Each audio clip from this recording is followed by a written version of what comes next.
ازيكم يا اجمل ناس. في الحلقة دي مش هنتكلم عن خيال علمي، هنتكلم عن حاجات اتصورت في افلام زمان والنهاردة بقت واقع حقيقي. فشوف الحلقة للآخر عشان اللي جاي هيخليك تحس إننا عايشين جوه فيلم قديم. فاكر أيام ما كنت بتتفرج على مسلسل ستار تريك وتشوف الكابتن كيرك ماسك جهاز صغير بيكلم بيه الناس؟ ده كان وقتها خيال علمي مش طبيعي.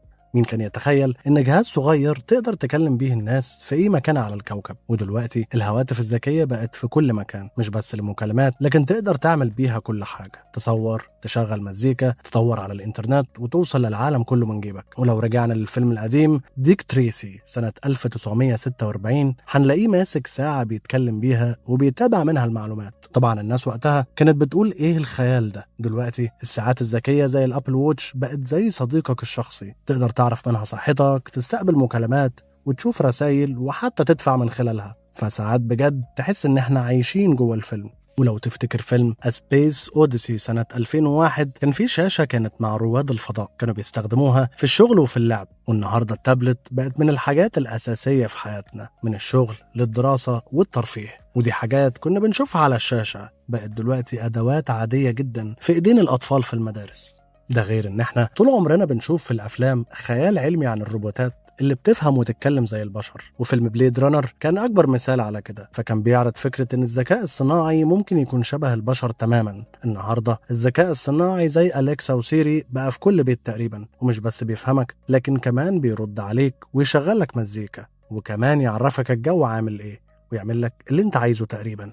إما في فيلم توتال ريكول سنة 1990 شفنا عربيات بتسوق نفسها. وقتها الناس كانت بتقول مستحيل. النهاردة العربيات ذاتية القيادة بقت بتختبرها شركات زي تسلا وبتعمل شغل عظيم. العربيات دي بتقدر تمشي لوحدها وتغير الحارات وتقف في الزحمة كمان، كل ده من غير ما تحط ايدك على الدركسيون. وقريب هنبقى قاعدين ونتفرج على الدنيا وهي بتسوق. والهولوجرام اللي شفناه في ستار وورز كان حاجة عجيبة جدا، صورة ثلاثية الأبعاد بتتكلم معاك.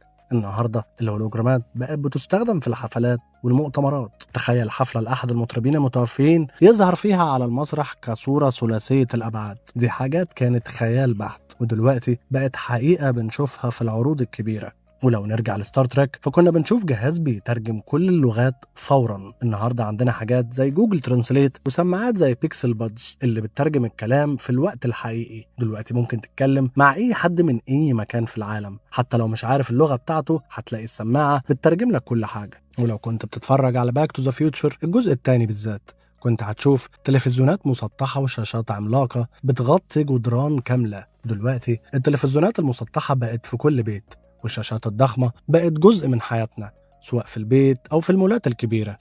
وفي فيلم ذا 6 مليون دولار مان شفنا شخصية عندها أطراف صناعية خارقة. دلوقتي الأطراف الصناعية الذكية بقت حقيقة وبتساعد الناس اللي فقدوا أطرافهم. الأطراف دي بتشتغل بإشارات من المخ وتتحرك زي الأطراف الطبيعية. حاجات كنا بنشوفها في الأفلام بقت بتغير حياة الناس بجد. وفي فيلم ماتريكس سنة 1999 قدم لنا فكرة إنك تدخل في عالم افتراضي وتعيش جوه تجربة مختلفة تماما عن الواقع. وقتها ده كان مجرد خيال، ولكن الحقيقة دلوقتي إن أجهزة الواقع الافتراضي بقت بتستخدم وموجودة سواء في الألعاب أو التعليم أو حتى العلاج كمان. فأنت ممكن تلبس النضارة وتلاقي نفسك في عالم مختلف تماما زي ما كنت بتشوفه في الأفلام. لو أول مرة ليكم معايا في القناة بطلب منكم تعملوا لايك وسبسكرايب علشان يجيلكوا الإشعار بأي حلقة جديدة. شكرا.